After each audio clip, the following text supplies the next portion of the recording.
I never cued you, so it's good. All right. But today we have a special episode, maybe something we will do once a month. Certainly going to try to do it next month too. We have a distinguished panel here today. We have Matt Walker. Hello. And we have the legendary Kyle Pletcher here. Always. And we're going to talk about movies, as the title suggests of the show. So we're going to talk about movies that we've seen this fall, stuff maybe leading up into Oscar season, disappointments, surprises, favorite films, all that stuff. But before we start today, I'm just going to mention that there is a short film screening on Wednesday, November 12th at 6 o'clock at the Choral Hall in the Music Building. And it's going to be two films, one by Ben Davis and another by Olivia Hampson, and there will be a Q&A after the screening. I've seen one of them, it's very good. But you guys should check it out. I'll mention it after we discuss stuff. But without further ado, gentlemen. Hey. Thanks for coming on. Thanks for having Pleasure. Alright, so school started. I mean, has for a while. And I mean, in between homework and all that stuff, you guys, I'm imagining, have gotten to see some movies. Yes. We're going to talk about, like, what are some of your favorite movies you've seen so far this fall? I mean, if you want, Matt, if you want to start. Great movies this fall. Well, first off, the most recent was John Wick. We're starring the incomparable Keanu Reeves. Great film, great throwback to 90s revenge flicks, just blood and headshots and guns. And I think it was a movie that was successful because it knew what to focus on and not for too long. Like you got enough emotional backstory without it bogging down the action, not enough action without it feeling like without like candy, without a Michael Bay film. Yeah. And you notice that the best thing about the film is that there are a lot of shots of not a lot of people. It's a very isolated film. Mm-hmm. Cool. Mm-hmm. I was really surprised that movie got those ratings that it did. I remember going in like Rotten Tomatoes, and it was just like 91%. I'm like, what the hell just happened? Right. But Kyle, would you like to mention? I saw it as well. I thought it was a lot of fun. Very cathartic, adrenaline pumping action movie. It was a great time. I was looking forward to it because I kind of have. I have a bit of an affinity for Keanu Reeves, despite his lesser roles. I mean, everyone remembers him as John Mnemonic. that film was a masterpiece. So, don't let me get on that. Not quite, but what was originally intended for that movie was really interesting. But that's a story for another day. But no, John Wick I really enjoyed. It's interesting that you said that it feels like a very desolate film. Like it's, like the New York that it portrays is really interesting. Like it reminds me of there's this John Borman film called Point Blank with with Lee Marvin. And I read about it recently, and he confided that he actually chose to depict like Los Angeles as a very desolate, just like seemingly like vacant place where the only people that exist are the ne'er-do-wellers and the anti-hero to some degree. Wow. Where only like violence and stylistic like hedonism take place in debauchery, and that's kind of what like John Wick does, except it's more of like an assassin's like paradise. And they especially do that with like the resplendence of cameos. Like if anyone's a fan of The Wire, like the Clark Peters cameo that when he just comes in is so great. And even David Patrick Kelly is like the cleaner, which I didn't even notice until like after the movie when I looked at the credits. No Michael Chiklis or anything? No, not at this time. But I had a great time with it. It was a good time with the movies. I actually saw it in IMAX too. Yes, it is. Yeah, it was only available at one point to IMAX. I'm definitely cool with that. Worth the $15. Actually, Tuesdays you can get it for $7. So sorry, $9.50, which is IMAX. Well, it's regular is $7 and IMAX and 3D are $9.50. So Tuesdays. Also, I recommend. I think if you like John Wick, you should definitely look into like classic revenge tales like Death Wish, which I watched not too long ago, starring the great Charles Bronson. fantastic film. And also, my favorite thing about this movie, you can find a young Jeff Goldblum as one of the. Oh yeah, he is in that. It is. He has an afro. His most unflattering role. He's disgusting. Labeled like as a rapist. Like. Yeah, he's an awful person. I think Ian Malcolm is a close to rapist. he's pretty creepy. But I was going to mention that it didn't come out in the fall. I mentioned this to you, Kyle. But I recently saw Blue Ruin. Oh, it's on Netflix. It is. Watch it. It's amazing. It's also in that way isolating and just quiet, and it uses silence in that way that like you never know what's going to happen. It's like I knew it was going to be great, but it like floored me. It was awesome. I don't know if you guys seen it. This summer, I was home, and before I started work, and my friend texted me this movie Blue Ruin. You have to watch it. No idea what it was. I didn't watch the trailer. I just took a leap, and I looked at it, and it was one of the greatest films I've seen in a very long time. Yeah. Also because I think it's so unexpected. It is, to me, it's almost on par with No Country for Old Men, and just it's the way it's shot. It's just beautiful because the director is a cinematographer, so he used this really, really nice way of just portraying stillness and quiet, and sort of punctuating it with like extreme violence. And it's very bloody at times. But it's also, and all the actors, there are no notable actors in this movie, which I think is amazing. I really want Macon Blair, who's the guy, the star in the film. I really hope this launches him. Yeah, because very good news for you is that the director is working on a movie right now with Patrick Stewart. Yeah, I saw that. Yeah, I'm very excited. Which is really like interesting. The premise behind it. Have you heard it? Where I just know there's a white supremacist. What's the whole what's the plot? Yeah, for the viewers at home. I'm not totally certain because I actually got this through a friend of mine. But what I believe is that like he's a white supremacist who ends up being like reforming to some degree in a sort of like American History X sort of way, and he's sort of stuck in that environment, or like he's stuck with a bunch of his fellow skinhead friends. So if there's any person to play skinhead, I think it's Patrick Stewart. Oh my god, yeah. I went and he's been preparing for the role for years. It's like next generation. I saw Waiting for Godot on Broadway. And we had seats, and they're like sort of nosebleeds. Yeah. But you could just see Patrick Stewart's head. It was like the most beautiful thing I've ever seen, just like a beacon of hope. Did you see like Jesus' reflection? I think I saw something. Yeah. I think it was spiritual. Okay, great. So I'm going to list off some films. I was looking through my ticket stubs, looking at the films I've seen so far this year. Let me know if you guys have seen it, and then we'll talk about it. Skeleton Twins. I'm not. I know someone has. They said it's really good though. It was really good. Good. Got that one. Fury. I'm not yet. Okay. Well, I'm just going to say a little bit about Fury. There was one day I just wanted to see like a movie, and I think it was like Saint Vincent, Fury, or Gone Girl. And we'll talk more about Gone Girl later because I have some. I have some interesting things about Fincher and just the way I feel about him and stuff.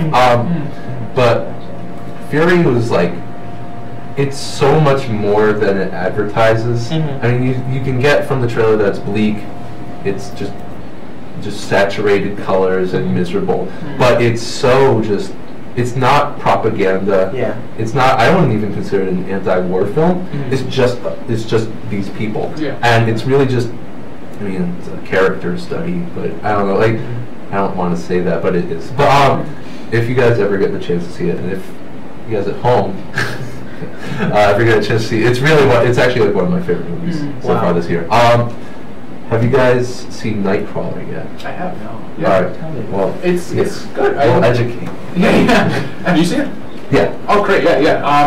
Yeah, I enjoyed it a lot. I think it's a very De Palma-esque, like kind of pulpy, like times risible, like thriller sorts. I think a lot of it's heavily due in part though to the magnetic performance of Jake Gyllenhaal. I mean, he's fantastic in everything. One of my favorite films of the previous year was actually no, I'm sorry. Is it this year? Enemy?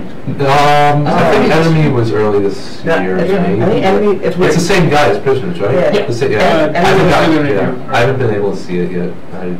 Enemy? Yeah. Oh, it's really good. I love Prisoners. Was one of my favorites. Prisoners was amazing. It's so good. Really. But continue. Oh yeah. It's a lot of fun. It does a very similar thing also, like Los Angeles just seems to be the city where like it echoes or reflects the inner psyche of the character, and that's portrayed a lot interestingly in a way where like what fascinated me about the film most is sort of the way that the main character treats his marks or like clients, well, not really his clients, but like the people that he ends up filming, like the his people subjects. Yeah, exactly. Yeah. Like it bleeds, it leads, and any of the people who bleed, he shows so little concern, just any sort of regard for them. In fact, at like multiple points, he refers to them as like demographics, like he's speaking to his cohort character, Richard. I don't know the actor's name. The guy in the video. Yeah. It says like when as he's training him on the police scanner, he's like, oh, there's a call here for that. Should we go? He's like, that's a bad neighborhood. Nobody cares about who's living there. And it's really interesting how that works, and it ties pivotally into a moment later in the film. But it's a nuanced film. It doesn't appear so on the surface level. Yeah. And, it definitely certainly only has a few handful of things to say, but it's really it picks enough clever and intriguing ways to do it that it's very enjoyable. I was wondering, I got out of the film and Bill Paxton is in it, and I don't know, is Bill Paxton a bad actor, or is it just I don't know if he sucks or because like every character, what's the character he plays in Aliens? The guy that Game Over. Game Over. Just talk Game Over. Yeah, Game Over. His name's Game Over. What is his name? It's Hudson. Hudson. Isn't it? Yeah. It's like an H. Yeah. It's like something. Howard Hawks or something like that. Howard Hughes. Yeah. I would love to see Aviator with Bill Paxton. Let's be honest. No, you don't. But I don't know if just seeing him in this movie, he's such a. I don't know. I don't know if you guys want to clear up. Do you think Bill Paxton's a bad actor, or is it just the types of characters he does, or? I think I have a pretty convincing movie that would. This is a movie that I didn't even know existed, but this is a movie from the '90s. It's called Twister. Twister 2. Talk about bad Twister.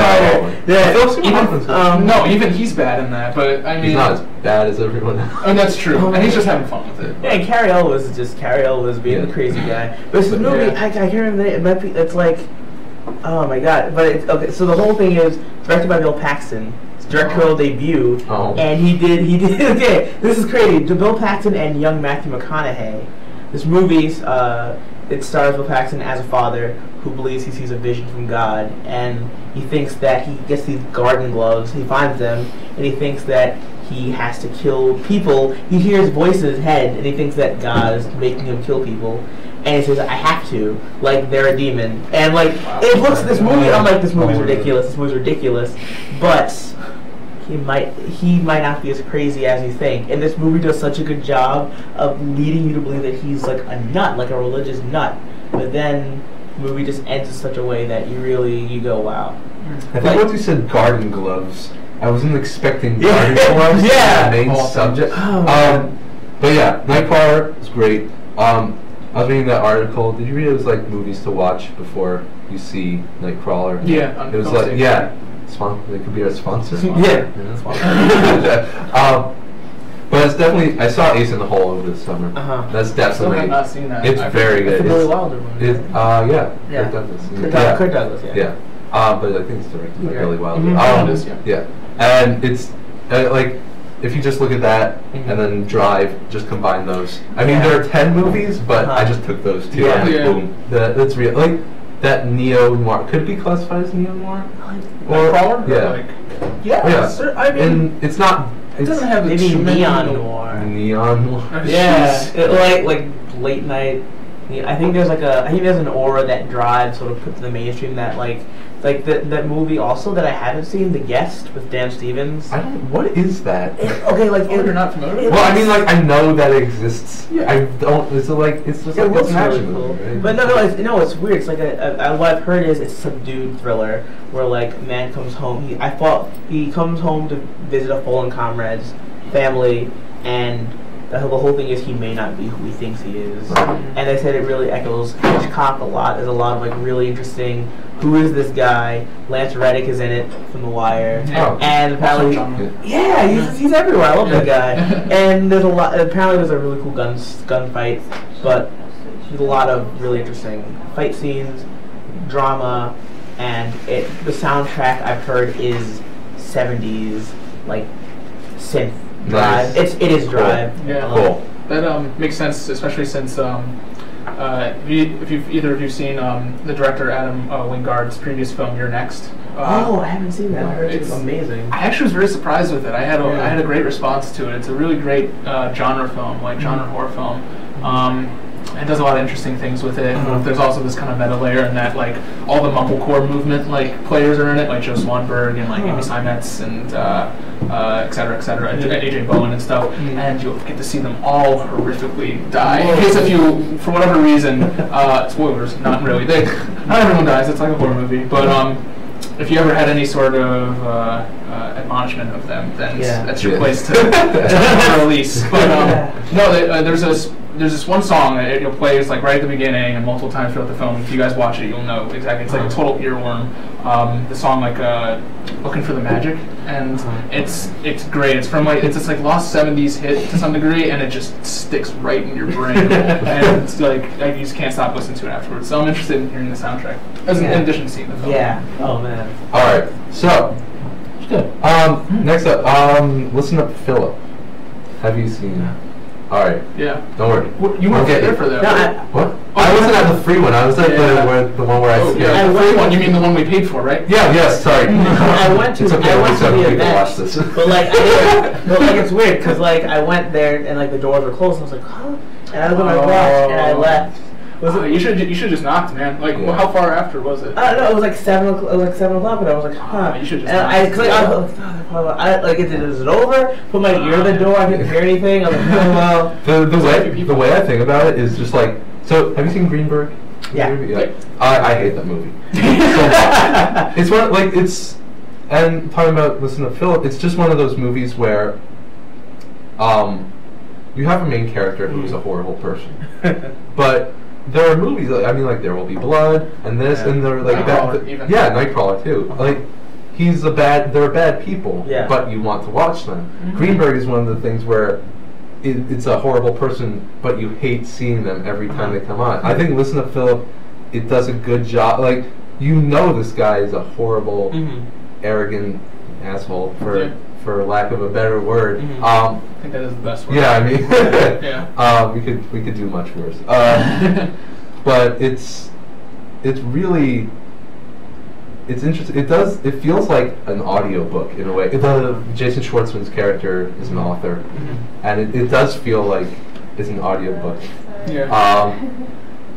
And I don't know what you want to talk about it. It's like. It's no, I mean, like, I think it's due heavily in part a lot of the charisma surrounding the character is because of Jason Schwartzman. Yeah. I mean, he's at his peak here, like one of his best performances. He does that character well. Yeah. I mean, a lot of people, I know even a few people who are not big fans of Jason Schwartzman for that exact reason. Yeah, right. Like you wouldn't think it because he's just he just emanates like charm and just like even though he's so sardonic and it's caustic, like I just love that because it just seems so natural from him. Yeah. But no, in that film, he's absolutely excellent. And Alex Ross Perry, whose previous film, Color Wheel, is also great. On a completely different level, though. His other film, Implex, I believe it is, or Interplex, I think it is not easily accessible or to attain. Unfortunately, there's no home media release or physical release. Color Wheel's getting one, and it's also available on video on demand and stuff. Yeah. But he's I would consider this even a debut of sorts because of just how strong the writing and directing is exceptionally. And the cinematography is gorgeous, shot in Super 16, which was it's beautiful. It gives these very diffuse frames with lots of vibrant, like, or not really vibrant, but like just radiant colors. Like whenever the sun's in the shot, like even the opening shot when he's just walking in New York City is just beautiful. And the overhead narration that accompanies it, it adds an extra layer to it, and it's a very layered experience and enjoyable on all fronts. Even though the main character is absolutely dismaying. Definitely one of my favorites this year. It was really great. I wasn't expecting such an uncomfortable experience, I guess. You should watch the color wheel then. All right. I mean, it's really, really funny, but there's a very, fittingly, because Alex Ross Perry has admitted that he's very much takes a lot of influence from Philip Roth, the writer, and that's pretty apparent in that Jonathan Price. Jonathan Price. Yeah, I was about to say Lowry, and I'm like, that's his character. So whoops. He does a great job of basically playing sort of composite or like stand-in for Philip Roth as this like cantankerous curmudgeon who lives in a rural area and it has a past of infidelity and just being obstinate. I want to move on to other stuff, but I just want to mention that it's just interesting how both Jonathan Price and Jason Schwartzman. You should whenever you get a chance to see it. It's awesome. But it's just like how you see their chemistry. But like just like as like the characters, what they want in life, and when they get it, they're not happy, and they want to go back, but they're not happy, and they're just they're just unhappy. It's cyclical, perpetual unhappy. Even by the end, which is a lot of the big part of it. So absolutely. Definitely. Dear White People, have you seen? I have not, unfortunately. I've heard good things. All I'll say is we'll move on to St. Vincent if you guys have seen it. All right. I'll just want to say, Dear White People, it's very good at doing like what it sets out to do. I guess basically like showing that the media's perception of African Americans and what people expect. It's really interesting. There are like three main characters. There's a guy who's in charge of like the black dorm sort of. It's called like Armstrong Parker. It's really fun. Like there's like the medical students and like the jocks and stuff, and then they like put all like the African American students in like Armstrong Parker. It's like it's very like in your face with the irony and stuff.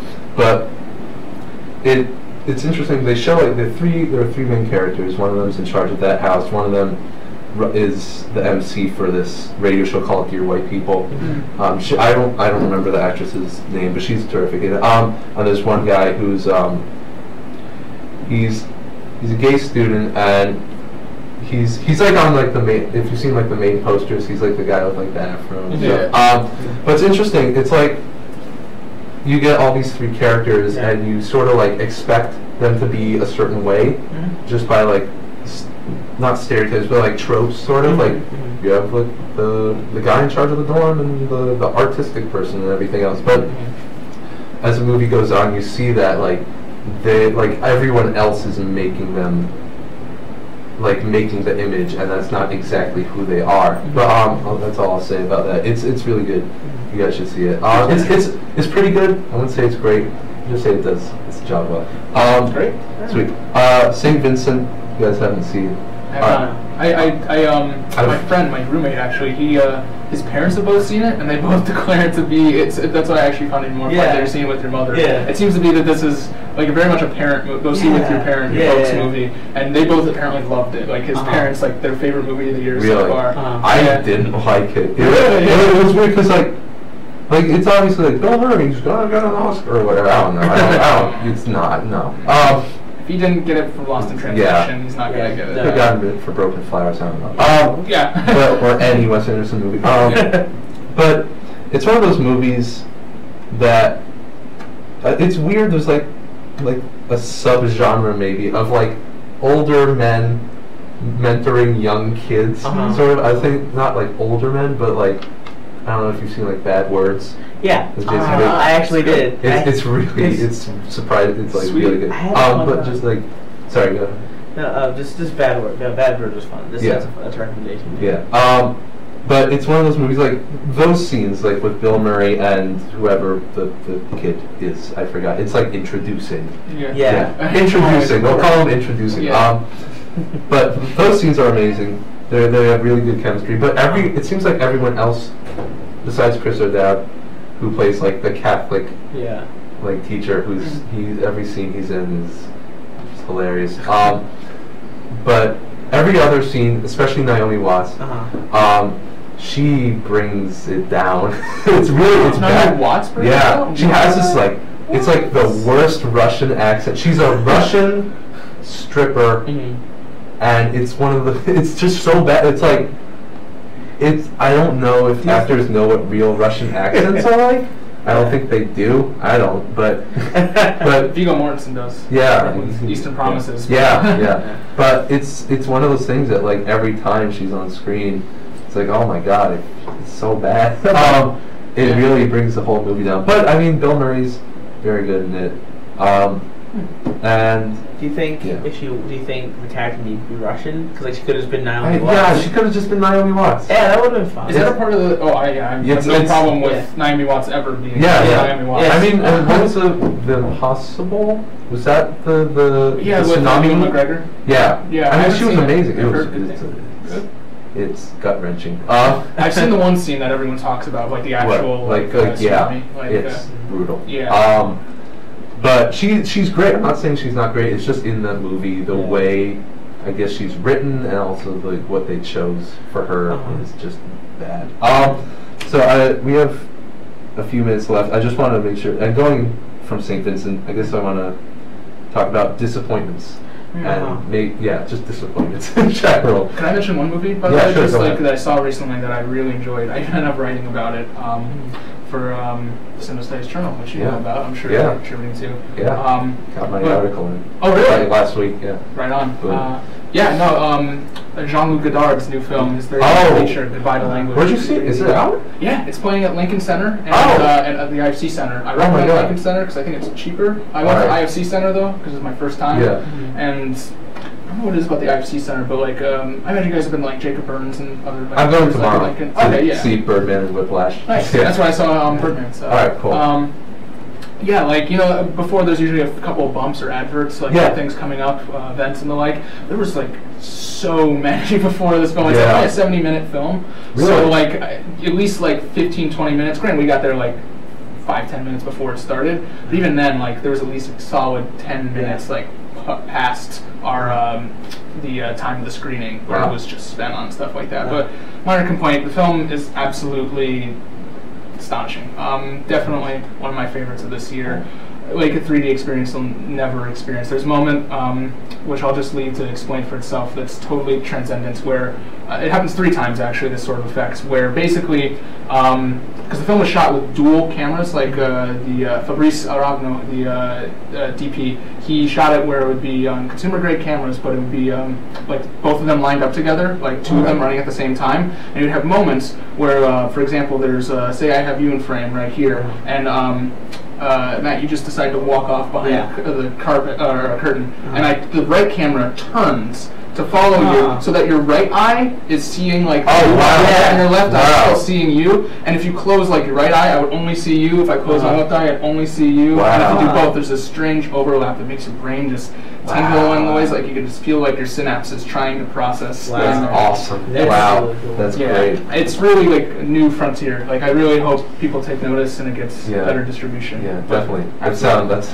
You just got me interested. I already heard, like I already kind of wanted to see it like a lot, but that just because I mean, if anyone can make an unexpected experience, I think it's Jean-Luc Godard. Just be careful, don't expect like Breathless or like any previous films, like much more from his recent catalog, such as like In Praise of Love or Film Socialism, which are very erratic, like almost like puzzle piece films where like bits and pieces of it.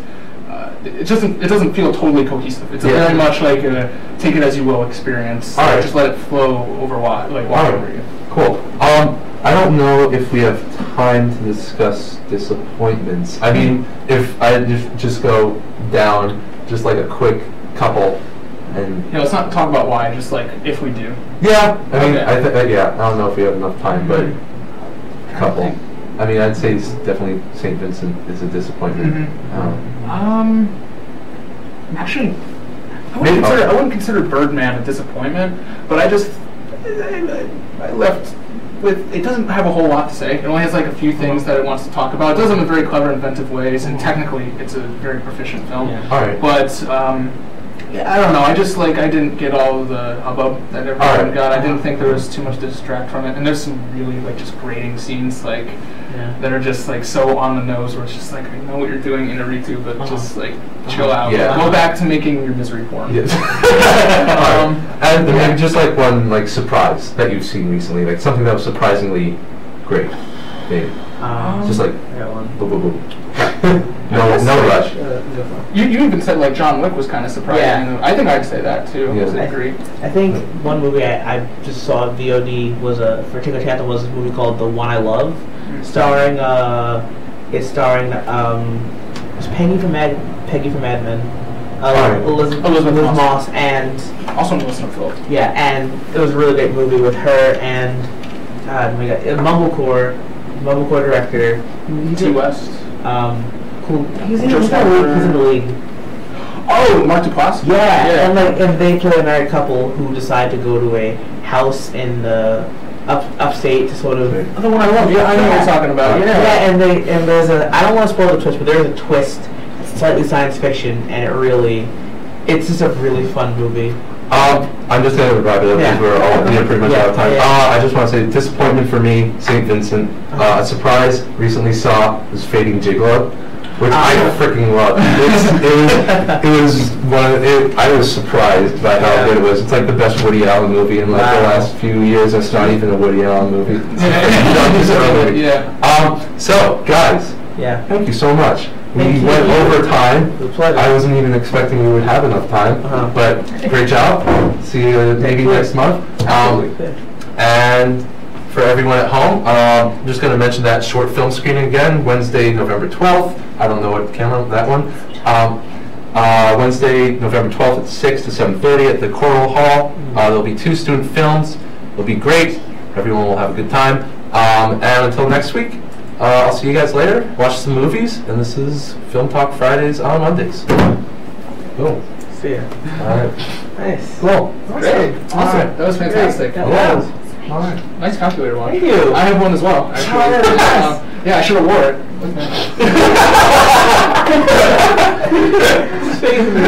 That's great. That's gonna be the last thing they ever see. Dude, we're gonna keep that. We're gonna keep that going. Is this a gag? It changes every